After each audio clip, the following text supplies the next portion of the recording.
Hello, everyone. Today, I have to share the story of what I thought was the biggest betrayal of my life. The day I realized the person I loved the most valued money over our family's entire history. Morning sunlight spills across the old wooden porch, painting soft gold on chipped railings and quiet air. Neha sits there with a cup of tea that's long gone cold, her fingers tracing the rim absent-mindedly. She looks out toward the street. The neighborhood is still half asleep. A mail truck hums in the distance, and the air smells faintly of dew and dust. There's a kind of stillness that's both heavy and freeing, like the first deep breath after a storm. Her cardigan hangs loose around her shoulders, gray like the days she spent convincing herself she was fine. But her eyes, calm, steady, unflinching. He used to say I'd never survive without him, that I'd fall apart the moment he left. Maybe I believed that once. But this morning, the tea's a little bitter, the house is quiet, and I'm still here. Still breathing. Still standing. From inside, her son's voice cuts through the silence, light, urgent, full of life. "Mom, the bus is coming." She blinks, sets the cup down, and turns. A faint smile crosses her face. Not forced, not practiced, but real. "I'm coming, sweetheart," she says, grabbing her shawl. As they step out together, Neha takes his hand, the way she hasn't done in months. Her steps are still small, but this time, they don't tremble. The kitchen feels quieter than usual, like the walls are holding their breath. Morning light filters through faded curtains, catching on a cluttered counter. A few unpaid bills, an old wedding photo with the edges curling, a box of things she still hasn't decided to throw away. Neha stands there, holding that photograph for a long time. The smiles in it look rehearsed now, like strangers performing happiness. Her thumb brushes across his face before she sets it down, face first, beside the box.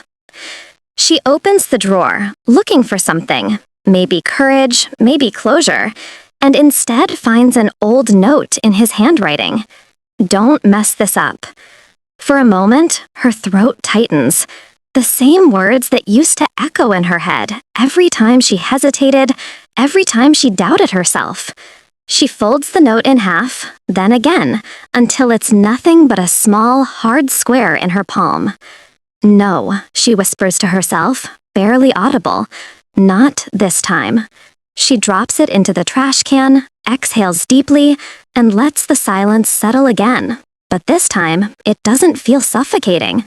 It feels like space. The doorbell rings just as Neha finishes rinsing her cup. For a second, she hesitates. She's not used to visitors anymore. When she opens the door, Sanjay, her neighbor from next door, stands there with his usual half-smile and a laptop bag slung over one shoulder. He's holding a few printed pages, like he's been waiting for the right moment to show them. "Hey," he says lightly, "there's an opening at the community center downtown. Part-time counselor. They're looking for someone who actually listens. Thought of you." Neha laughs softly, unsure whether to take it as a compliment or a challenge. "Me? I don't even have the right background for that kind of job," she says, tucking a loose strand of hair behind her ear. Sanjay shakes his head, the way people do when they're trying to knock sense into someone gently. "You've been surviving more chaos than most people ever face. That counts for something." She looks down at the papers, fingers brushing the printed text. The idea feels impossible, and yet, for the first time in months, not hopeless. "Maybe I'll try," she murmurs. Sanjay grins, hands her the forms, and says simply, "Trying's where everything starts." That night, the house feels softer. The TV glows faintly in the next room, muted on some old sitcom rerun. Neha sits at the kitchen table with a cup of tea, steam curling like fragile hope. Her son, Nihar, sits across from her, bent over his homework. The ticking clock between them is the only sound for a while, a small, steady rhythm that feels almost comforting. Nihar looks up suddenly, his voice quiet but certain. "Grandpa says you're really brave," he says, grinning shyly. "He says you're the strongest person he knows." Neha smiles, her eyes glistening in the dim light. "Brave?" she repeats softly, as if testing the word on her tongue. "Maybe, but sometimes being brave just means waking up and doing it all again." He tilts his head. "Aren't you scared?" he asks, and his voice is so innocent it almost breaks her. Neha looks at him for a long moment, then reaches out and takes his hand. "Yeah," she admits, "I get scared a lot, but fear isn't the enemy. It's just a reminder that I still care about what happens next." Nihar squeezes her hand, nodding with a seriousness only a child can carry. "Dad was wrong," he says simply. The words hit the air like a spark, small but bright. Neha laughs softly through a tear that slips down her cheek. "Yeah," she whispers, "he was." The clock keeps ticking, steady as her heartbeat, and for the first time in a long time, the night doesn't feel endless. Morning arrives with a crisp chill and a soft golden light spilling through the curtains. The air smells faintly of soap and brewed coffee, the kind of scent that makes a day feel new. Neha stands in front of the mirror, adjusting her simple blouse, smoothing her hair back into a neat bun. There's a calm determination in her movements, the quiet steadiness of someone who stopped asking for permission to exist. On the dresser lies a printed application form, a pen, and a small folded note, where she's written 3 words in blue ink. "Today, I begin." She tucks the note into her purse, takes one last look around the room, and lets out a slow breath. The walls that once felt like a cage now look like the edges of a starting line. As she steps outside, the world hums with early noise, car engines, distant chatter, the rhythmic flap of laundry in the wind. Her son waves from the gate, a smile breaking across his face like sunlight. Neha waves back, that simple gesture carrying more weight than any speech could. The street ahead looks the same as always, uneven pavement, a cracked sidewalk, yet everything feels different. Every step she takes feels deliberate, her heartbeat syncing with the soft crunch of gravel beneath her shoes. "He said I couldn't survive without him," she thinks, the words rising like smoke and then fading just as fast. The community center smells faintly of paint and old paper, that strange mix of something new trying to cover something worn. Neha pauses at the entrance, clutching her folder to her chest. Around her, people move with easy confidence, volunteers chatting, a receptionist answering phones, a man hauling boxes of donated clothes down the hall. For a heartbeat, she wonders if she belongs here at all.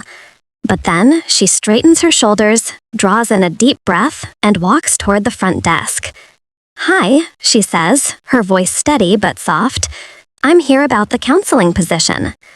The woman behind the counter looks up, smiles kindly, and gestures toward a small waiting area. Neha sits, her hands folded tight in her lap, trying not to fidget. A bulletin board behind her is full of photos, smiling faces, handwritten notes that say things like, "Thank you for listening," and "You changed my life." For a moment, she lets her gaze linger on them. Could she really be part of something like that? A man in his late 50s, gray-haired but warm-eyed, approaches with a gentle smile. "You must be Neha," he says. "I'm Daniel, the program director. Let's talk." She follows him into his small office, her heart thudding, but her voice calm. When he asks her why she wants to work here, she doesn't give him a rehearsed answer. "Because I know what it's like to feel invisible," she says quietly. Daniel nods slowly, the kind of nod that says he understands. For the first time in a long time, she feels seen. The afternoon sunlight slants through the blinds in thin, warm stripes that cut across the office floor. A stack of client files sits on the corner of the desk, heavy as the silence in the room. Daniel leans against the doorway, arms folded loosely. "You don't have to rush into anything today," he says. "Just sit in one of the sessions, get a feel for how we do things." Neha nods, clutching her notebook like armor. "All right." He smiles. "Remember, people don't need perfect answers. They just need someone who won't turn away." Then he's gone, his footsteps fading down the hall, leaving her with the muffled sounds of laughter and phone rings echoing from the main corridor. She takes a seat in the small counseling room, a plain space with 2 chairs, a low table, and a box of tissues that's more symbolic than useful. The air hums faintly with the buzz of a ceiling fan. Her palms are damp. Just listen, she reminds herself. That's all. Just listen. A knock at the door. Daniel opens it and ushers in a woman in her mid-20s, thin, restless hands, a bruise near her wrist half hidden beneath a sweater sleeve. "Neha, this is Emma," Daniel says softly. "She's okay with you observing today." Neha offers a gentle smile, but Emma barely meets her eyes as she sits. The session begins slowly. Emma speaks in fragments, about her boyfriend, about how he's not bad, just gets angry, about the nights when she locks herself in the bathroom and waits for morning. Daniel listens, guiding the conversation with practiced ease. Neha feels her throat